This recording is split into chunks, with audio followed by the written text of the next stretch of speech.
It was a bitterly cold winter morning in a small village surrounded by fields and forests. Frost covered the ground, and the air was sharp and icy. A kind-hearted farmer walked along the snowy path to check on his crops. As he walked, he suddenly noticed something lying motionless on the side of the road. He stopped and bent down. To his surprise, it was a snake, stiff, cold, and barely alive. Its shiny scales were dull and covered with frost. It had clearly frozen in the winter chill. The farmer felt sorry for the creature.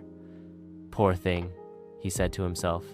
"Even though it's a snake, it deserves to live. Perhaps I can save it from this terrible cold." So, without thinking much, he carefully picked up the snake and tucked it under his warm coat, close to his chest. The warmth of his body slowly revived the snake, and after a while, it began to move. The farmer smiled, happy that he had saved a life. He continued on his way home. But as the snake warmed up more and more, its natural instincts awoke. It began to hiss softly, its forked tongue flicking in and out.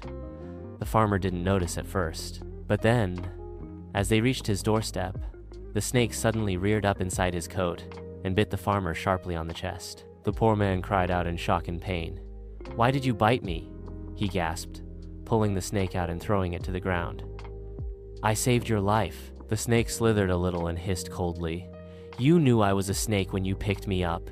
It is my nature to bite." And with that, the snake disappeared into the bushes, leaving the poor farmer collapsed on his doorstep, regretting his blind kindness. Moral of the story: kindness is good, but you must be cautious about whom you show it to. Helping the ungrateful or wicked may bring harm to yourself.